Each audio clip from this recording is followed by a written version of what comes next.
Assalamualaikum warahmatullahi wabarakatuh. Rukun negara pemakin kemajuan masyarakat. Seperti yang kita tahu, kelima rukun negara merupakan identiti yang perlu ditanam dalam diri setiap masyarakat Indonesia. Dan tidak dinafikan, rukun negara memainkan peranan yang cukup signifikan dalam mengekalkan perpaduan negara pada hari ini, yang mana telah menjadi faktor kepada kejayaan Malaysia sejak bermulanya kemerdekaan pada 1957. Jadi, adakah masyarakat kini masih mengamalkan dan menghayati kelima-lima rukun negara ini? Kepercayaan kepada Tuhan telah pun dipilih untuk menjadi prinsip pertama dalam rukun negara. Hal ini amatlah diperlukan agar rakyat berpegang teguh kepada kepercayaan masing-masing demi kebaikan bersama untuk membina negara Malaysia yang berdaulat.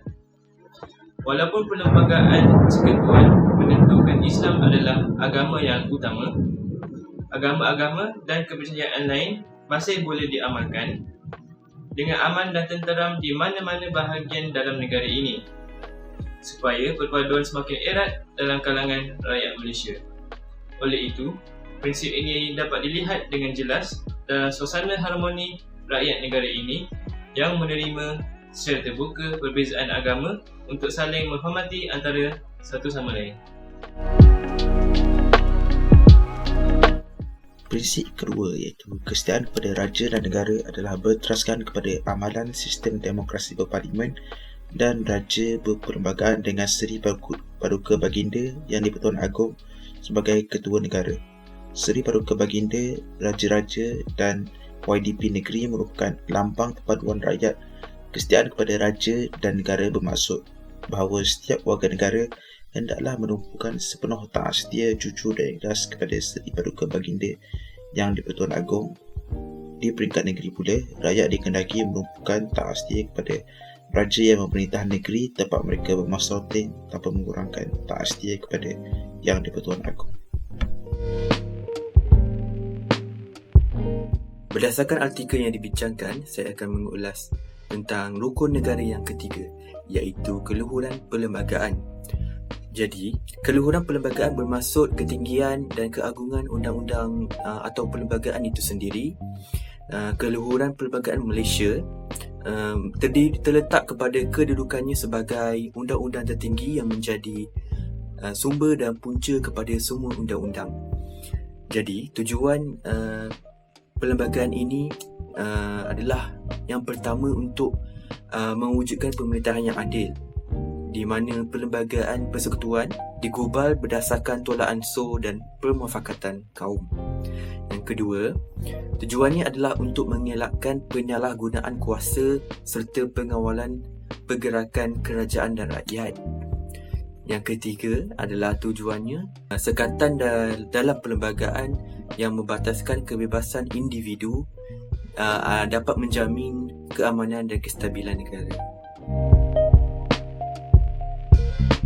Prinsip rukun negara keempat adalah kedaulatan undang-undang. Sedia maklum bahawa setiap negara memerlukan undang-undang untuk mengawal dan mewujudkan masyarakat yang aman, stabil dan makmur. Jadi, prinsip rukun negara ini menjadi elemen penting bagi memastikan undang-undang berjalan dengan lancar.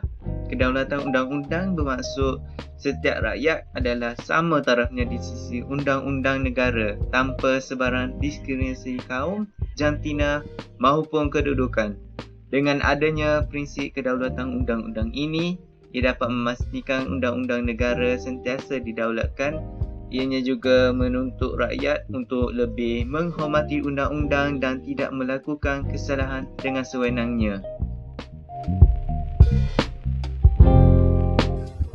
Prinsip kelima rukun negara ialah kesopanan dan kesusilaan yang menekankan perkembangan personaliti dan tingkah laku setiap rakyat.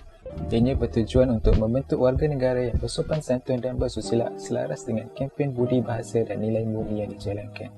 Tingkah laku sopan mengandungi suatu darjah kesusilaan yang tinggi dalam kedua-dua kehidupan persendirian dan kehidupan bernegara. Prinsip ini menjadi panduan supaya perilaku masyarakat sentiasa terpelihara dan berkembang sesuai dengan kepribadian bangsa dan nilai-nilai murni.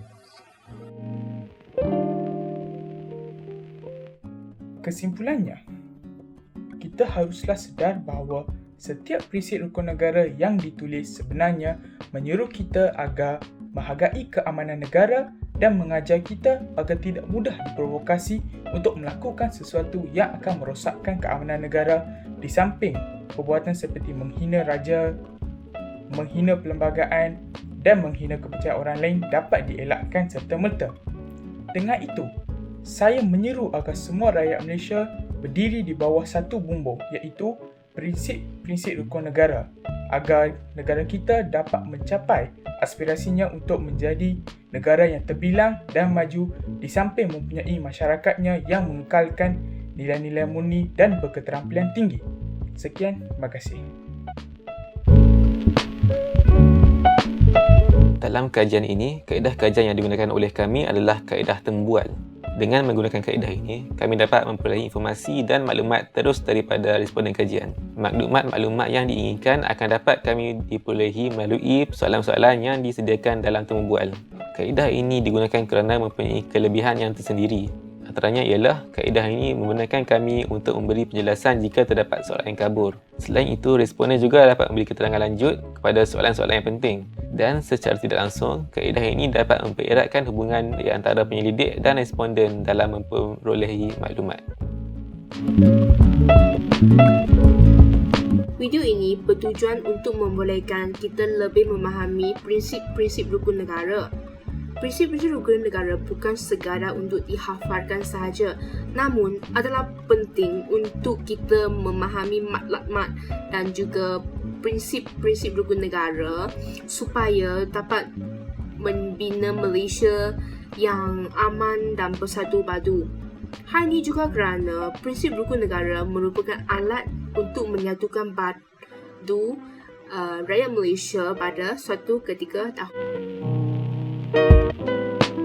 Berdasarkan review tembual, kami dapat mengetahui bagaimana rukun negara terbentuk. Apabila penjajah barat mengambil alih tanah Melayu, mereka telah menghasilkan kaum Cina, India dan Melayu antara satu sama lain. Ini mewujudkan hubungan sosial terbatas dan mewujudkan peristiwa 13 Mei 1969. Dengan ini, Yang di-Pertuan Agong mengisytiharkan darurat pada 16 Mei 1969. Ini menyebabkan fungsi parlimen digantung dan Majlis Gerakan Negara iaitu Mageran terbentuk. Mageran ini akan mengambil tempat untuk mengembalikan fungsi pentadbiran di Tanah Melayu. Tun Abdul Razak yang dilantik sebagai pengarah operasi Akta Darurat untuk mengawal keadaan tersebut. Melalui pentadbiran Mageran, tertubuhlah Majlis Perundingan Negara yang fungsinya sebagai ahli pemikir untuk merangka perpaduan negara kita. Dengan perancangan tersebut, tertubuhlah rukun negara iaitu sebuah ideologi kebangsaan untuk menyatu padukan kaum yang berbilang bangsa dalam negara kita. Rukun negara telah diisytiharkan pada 30 Ogos 1970 oleh Yang di-Pertuan Agong.